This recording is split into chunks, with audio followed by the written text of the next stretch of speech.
Buenas, mi nombre es Cristian David Castillo Reyes de la clase Circuitos Eléctricos 2, sección 1300, y el tema que me tocó es reactancias y susceptancias. Bueno, ahora les voy a explicar un ejercicio sobre el tema de reactancia y susceptancia. Dice el ejercicio: el siguiente circuito, la corriente tiene la forma, que es esta, y el ángulo de fase entre la corriente del circuito y el voltaje de entrada es 32.8599 para su comportamiento equivalente a un circuito RL. El desfase entre el voltaje de la impedancia Z2 y su corriente es de 31.7883, atrasando la corriente. Y nos da este circuito, que ya nos da el voltaje de entrada y nos da el voltaje en Z2. ¿Qué nos pide? La magnitud de la impedancia y su ángulo Z1. Realiza el gráfico de admitancia y de impedancia para una conexión en serie de la impedancia Z1 y realiza el gráfico de admitancia y la impedancia para una conexión en paralelo a la impedancia Z1, ¿ok? Entonces, ¿qué voy a sacar primero? El ángulo de la corriente, porque no la sé. Ya sé el ángulo de desfase y también ya sé el ángulo del voltaje. Entonces, trabajo con esta formulita de acá. Esta fórmula aplica para impedancia, ¿ok? Para impedancia de esta forma. Entonces, este es el ángulo del voltaje y el ángulo de la corriente. Despejo para el ángulo de la corriente y me queda este valor. Ahora voy a trabajar la corriente en su forma polar. Aquí lo pueden ver ya con su ángulo. Hay cosas que hemos de saber de este ejercicio. Es que dice que es un circuito RL, o sea, resistivo inductivo. Entonces la impedancia, su parte imaginaria, tiene que quedarme positiva, y la admitancia, su parte imaginaria, me tiene que quedar negativa. Y acá, como es un circuito en serie, el elemento en común acá es la corriente. O sea, la corriente va a ser la misma en todos los elementos. Bueno, ahora como pueden ver, aquí tengo mi gráfico fasorial con el voltaje y la corriente. Entonces, aquí pude haber trabajado como referencia a la corriente, porque el elemento en común, como mencioné anteriormente. Pero ya el voltaje tiene un ángulo cero, entonces lo decido trabajar de esta forma. Acá. Y un dato que hay que saber de esto, como es inductivo, es que la corriente atrasa al voltaje, ¿ok? Eso debemos de tenerlo en mente. Ahora, trazo este mismo gráfico acá, y dice el ejercicio que el desfase entre el voltaje Z2 y su corriente es de 31.78. Entonces, voy a agarrar acá, desde acá, como aquí está mi corriente, elemento en común, trazo entonces el ángulo, que es negativo 31.7883. ¿Qué es lo que queda? Lo que me queda sobrando lo puedo encontrar restando estos dos datos. Entonces lo que me dé va a ser mi ángulo de mi impedancia de Z2 que tengo acá. Ahora, ¿cómo encuentro la magnitud y el ángulo de Z1? Pues voy a aplicar la ley de voltaje de Kirchhoff en ese circuito. Como pueden ver aquí, el ángulo de entrada y el voltaje de entrada y los voltajes de las impedancias. Despejo para el voltaje Z1 porque es lo que ocupo. Despejo, trabajo estos dos voltajes en su forma polar y me queda este valor. La corriente, como es la misma, la coloco. Ahora, Z1, ¿qué va a ser igual? Al voltaje de Z1 entre la corriente Z1, ¿ok? Entonces, ya tengo estos valores, los meto a la calculadora y me queda este resultado en su forma rectangular. Esta parte de acá representa la resistencia y esta parte de acá representa mi reactancia. Y esto se mide en ohmios, la impedancia, ¿ok? Ahora realicemos hacer el inciso B. Hay una forma de comprobar que mis datos anteriores están correctos y es de la siguiente forma. Voy a aplicar la misma fórmula para la impedancia, que va a ser el ángulo va a ser igual a el ángulo del voltaje menos el ángulo de la corriente. Ya lo tengo y me queda este ángulo, 73.9429. Realizo mi gráfico fasorial, como pueden ver. Aquí coloco como mi corriente como mi elemento en común.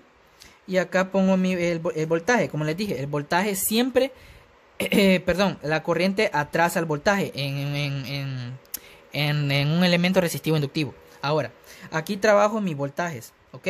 Y aquí tengo mi ángulo. Ahora, necesito saber el valor de la resistencia. Va a ser entonces lo mismo. La fórmula por ley de Ohm es voltaje entre corriente. El voltaje, ¿cómo lo encuentro? Pues aquí se forma un triángulo rectángulo. Puedo despejar este valor de acá y me queda este dato de aquí, y lo divido entre la corriente, que dije que va a ser la misma cantidad. ¿Qué me queda esto? Es lo mismo que el anterior dato, si se pueden fijar. Ahora, para encontrar mi reactancia es lo mismo, voltaje entre corriente. ¿Cómo despejo este valor? De mi triángulo rectángulo. Aquí está. Y es lo mismo y me queda este valor, y si se fijan anteriormente, sí da eso. Entonces está correcto lo que tenemos. Ahora voy a trabajar mi circuito equivalente de la impedancia Z1 y aquí los coloco de esta forma, miren. Y queda positivo, como yo les dije. Ahora vamos a encontrar la admitancia en serie, ¿ok?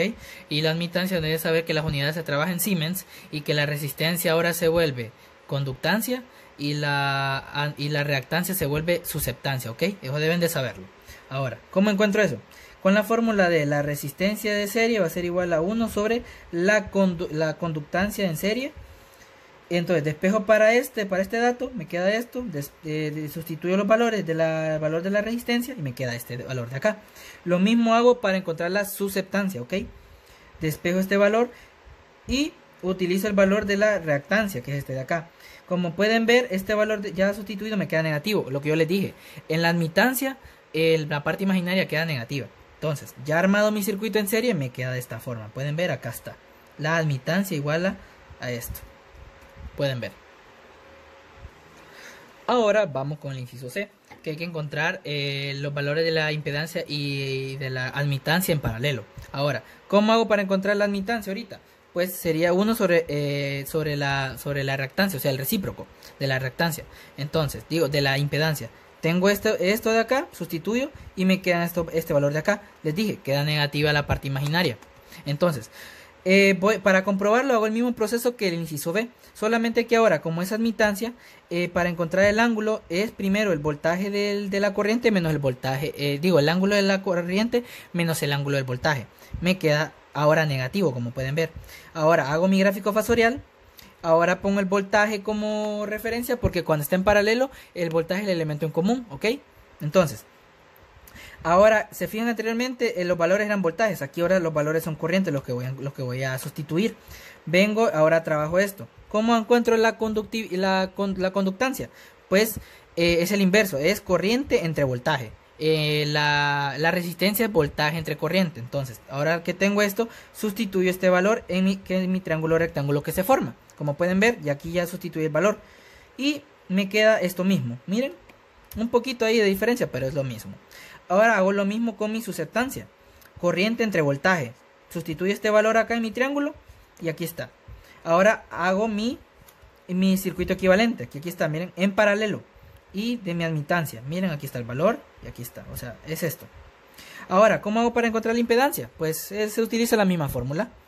O sea, resistencia en paralelo va a ser igual a 1 sobre la conductancia en paralelo. Agarro el valor de la conductancia y aquí tengo el valor. Y para encontrar mi reactancia, lo mismo, miren. Para encontrar mi reactancia en paralelo es 1 sobre la conductividad, la susceptancia en paralelo, que es este valor de acá. Y miren, me queda positivo, porque yo les dije, la impedancia, el valor, la parte imaginaria me tiene que quedar positiva. Entonces, ahora solo armo mi circuito en paralelo y aquí está.